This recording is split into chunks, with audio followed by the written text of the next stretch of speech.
Me ha llamado la atención un hecho transversal en los políticos jóvenes. Quizás hablen de los mismos problemas, pero con una música diversa. Y eso me gusta. Y eso es transversal. Ya sea el de centro izquierda, el de centro derecha, pero hablan con la misma música. Y eso me da esperanza. Me da esperanza porque la política es una de las formas más elevadas del amor, de la caridad. ¿Por qué? Porque lleva al bien común. Y una persona que pudiendo hacerlo no se involucre en política para el bien común es egoísmo, o que use la política para el bien propio es corrupción, ¿no? A la hora de definir lo que es la política, la Real Academia Española afirma que es el arte, doctrina u opinión referente al gobierno de los estados. Pero también va a decir que es la actividad del ciudadano, importante esta palabra, cuando interviene en los asuntos públicos como, o mejor dicho, con su opinión, voto o de cualquier otro modo. Entonces, ¿por qué estamos viendo un hombre aquí? Porque hay que entender algo. El concepto de política está íntimamente ligado a la actividad humana.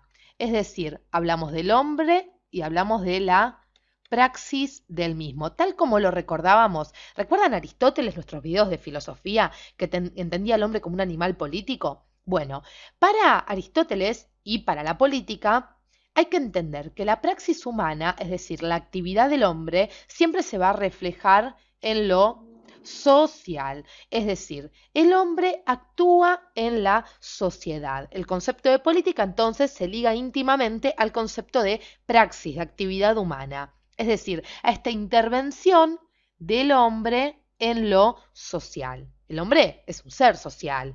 Retomando aquella notación aristotélica, como decíamos, podemos afirmar que cuando hablamos de política hablamos de una praxis humana y de la acción del hombre en lo social, entonces. Y aún más, dejando de dar vueltas en esta cuestión, la política se convierte así, ni más ni menos que en una actividad que tiene como objetivo la toma,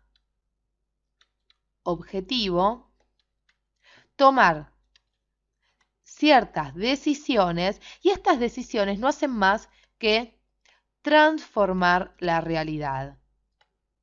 Entonces, la política transforma la realidad.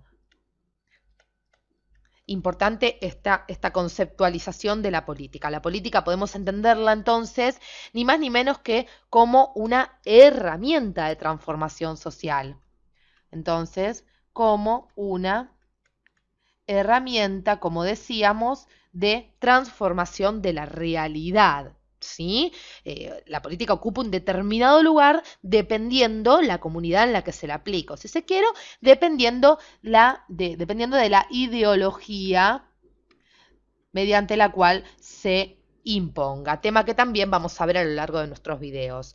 La política entonces es una actividad orientada en forma ideológica para tomar decisiones en un grupo determinado. Toda política persigue objetivos, sea cual sea la creencia que defienda, la política tiene como objetivo, a través de esta toma de decisiones, transformar la realidad. ¿Y cómo se transforma la realidad?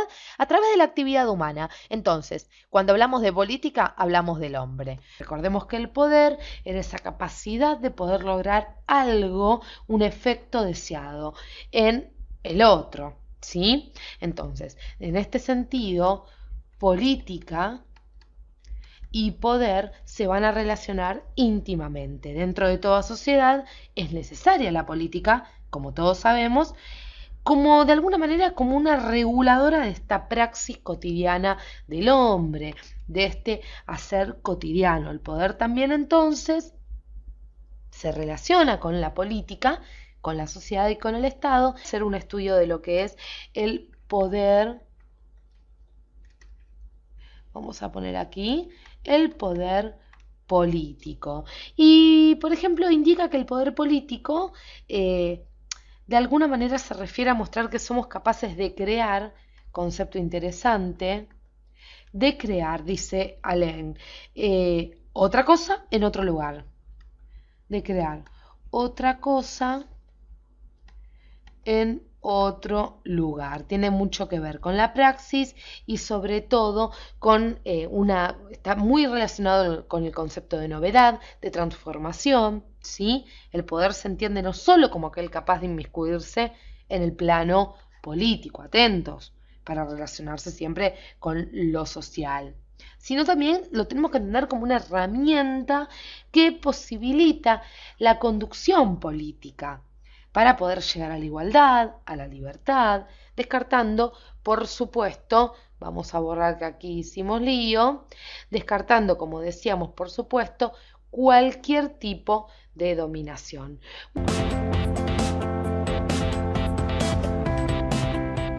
Comprender de que acá ya no basta con rascarse con las propias uñas, sino que en la medida en que me asocio, en la medida en que colaboro, en la medida en que veo al otro como un igual y con el que podemos pelear por los temas que nos afectan a nosotros, la reivindicación de la política como herramienta transformadora. Que lo que yo haga o deje de hacer tiene una resonancia en la sociedad, en la comunidad. Y que la politización significa entender, y por eso yo creo que la politización puede ser algo positivo, es entender de que todo lo que yo haga debe propender al bien común. Un ciudadano que dejó de ser sujeto de derecho y pasó a ser protagonista de sus derechos. La entiendo como un proceso donde lo público pasa a ser algo protagonista y central en la vida de las personas. Si por politización vamos a entender de que hay una ciudadanía más activa, hay más actores involucrados en lo público. La politización me suena un poquito vacía en el sentido de contenido. De nuevo, muchos hablan sin saber qué están diciendo, porque han tenido una mala formación, porque los colegios no dan, porque los profesores no dan. Pero a mí no me asusta. Si por ejemplo me dicen, ¿me asusta? No, porque yo creo que hay que discutir todo, de todo. Me preocupa, eso sí, que a veces se llegue en medio de estas discusiones públicas a malas soluciones porque no somos capaces de discutir bien. Porque la única posibilidad de llegar a buenas soluciones, a correctas soluciones, è con argomento. Come adulti nelle scuole gesuitiche ci dica qualche parola, come il nostro compromesso, il nostro lavoro oggi in Italia, nel mondo, può essere gesuitico, può essere evangelico. Coinvolgersi nella politica è un obbligo per un cristiano. Noi cristiani non possiamo giocare da Pilato, lavarci le mani. Non possiamo. Dobbiamo immischiarci nella politica, perché la politica è una delle forme più alte della carità, perché cerca il bene comune. E i laici cristiani devono lavorare in politica.